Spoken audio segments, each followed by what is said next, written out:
Teenage years can be some of the most challenging, life-defining years in life. So put yourself in Asha's shoes, who in 2018 not only turned 16 years old, but was also diagnosed with Ewing sarcoma, a rare type of bone and soft tissue cancer. It was very, very sudden. I woke up one morning and I noticed I had a bit of pain in my leg, which was quite unusual to me because I'm not very athletic at all prior to my sickness, and I didn't really do any exercise, so I definitely hadn't injured myself, and it just progressively got worse throughout the day, and to the point where I was like, yeah, Mum, we might need to go see someone about this because it's just like I can barely walk on my leg and I have no idea why. I think a lot of teenagers, when they're diagnosed with Ewing sarcoma, it is put off for a very long time because it's misdiagnosed as growing pains or just like a sport injury or something like that.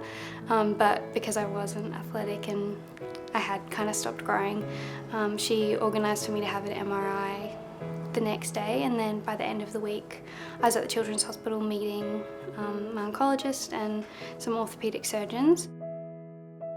Not only was Asha hit with the sudden cancer diagnosis, but she was also forced to consider the ramifications of treatment for a future life well beyond her teenage years.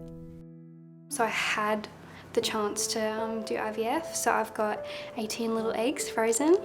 So yeah, that was a huge relief for me because I really, really would love to have kids one day. What followed for Asha was months and months of chemo. Then in 2020, she was given the opportunity to be the first cancer patient in the world to undergo a revolutionary procedure that replaced bone damaged by her tumour with a biological reconstruction instead of a metal rod or donor bone.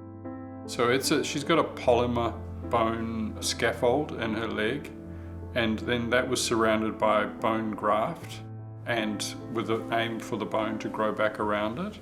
That then had to have some radiation to clear disease in the back of the tumour bed, and that meant that the bone graft hasn't taken so well, and that will probably need to be repeated. But she's a very positive girl, and if anyone's going to make it work, it'll be her. Although Asha will need more surgery on her leg to help it grow back, she is now cancer-free, staying positive and trying to enjoy the simple pleasures of teenage life. It's tricky because these are the years that there's so many other things you'd rather be doing than getting parts of your body chopped out and going through treatment. But I have had a great upbringing. I had a great experience as middle school, and then I got a bit of high school. I feel like I did all the things that I wanted to do. And I want it to be double the size of this.